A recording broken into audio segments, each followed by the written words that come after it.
नमस्कार, मैं हूं अंकुर और आप देख रहे हैं सत्य हिंदी। अब देख लेते हैं अब तक की खबर। महाराष्ट्र के बाद पड़ोसी राज्य गोवा में भी सियासी संकट खड़ा हो गया है। गोवा कांग्रेस के 5 विधायक पार्टी नेतृत्व के संपर्क में नहीं हैं और इनके जल्द ही पाला बदलने की खबर है।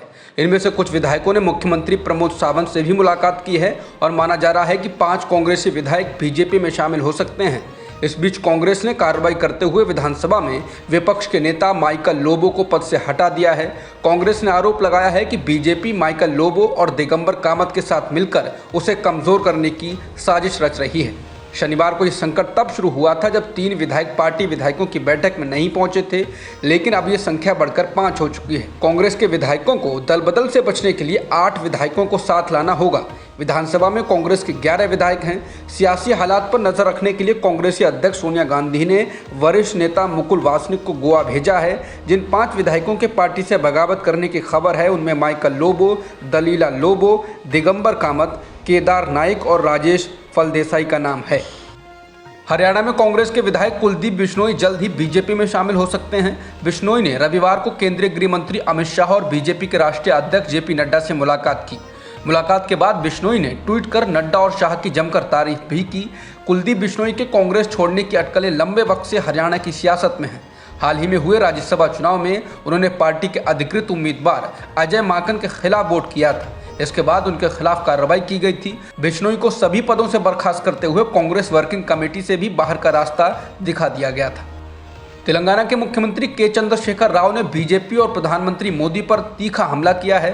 राव ने रविवार को कहा कि भारत में अघोषित आपातकाल है, इसलिए मोदी सरकार को जाना चाहिए और एक गैर बीजेपी सरकार आनी चाहिए। उन्होंने कहा कि इंदिरा गांधी को धन्यवाद, उन्होंने आपातकाल लगाया और उसकी घोषणा की।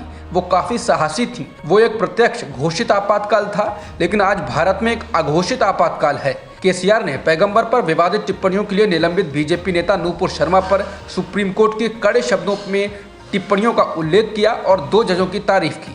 केसीआर ने कहा कि जस्टिस सूर्यकांत और जस्टिस पारदीवाला, मैं आपको सलाम करता हूं। कृपया भारत को बचाने के लिए यही भावना बनाए रखें। देश के इन गद्दारों, राक्षसों और तानाशाहों से न्यायपालिका ही बचा सकती है।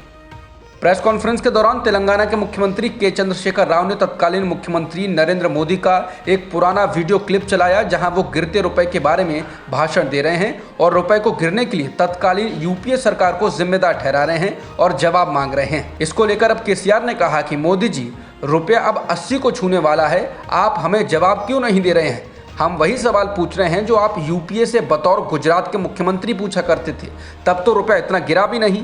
केसीआर ने यूपी के मुख्यमंत्री योगी आदित्यनाथ का मजाक उड़ाते हुए भी कहा कि उनके राज्य की प्रति व्यक्ति आय तेलंगाना की 1/4 है, फिर भी वो यहाँ राज्य में लोगों को सलाह देने आते हैं। इसके साथ ही तेलंगाना के मुख्यमंत्री ने बीजेपी को वॉशिंग पाउडर निरमा करार देते हुए आरोप लगाया कि नेताओं के बीजेपी में शामिल होने के बाद उन पर मारे गए छापे रुक गए, लेकिन जब तक वो नेता बीजेपी में नहीं आए थे उन पर जांच एजेंसियों के छापे पड़ रहे थे।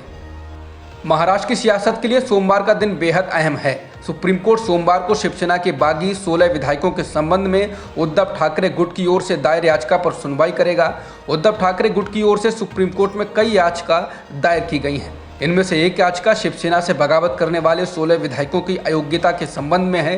पिछली विधानसभा के डिप्टी स्पीकर नरहरि झिरवल ने शिवसेना से बगावत करने वाले 16 विधायकों को अयोग्यता का नोटिस दिया था और उनका जवाब मांगा था। उद्धव ठाकरे गुट की ओर से दायर दूसरी याचिका में महाराष्ट्र के राज्यपाल भगत सिंह कोश्यारी के उस फैसलों को चुनौती दी गई है जिसमें उन्होंने एकनाथ शिंदे को सरकार बनाने का निमंत्रण दिया था।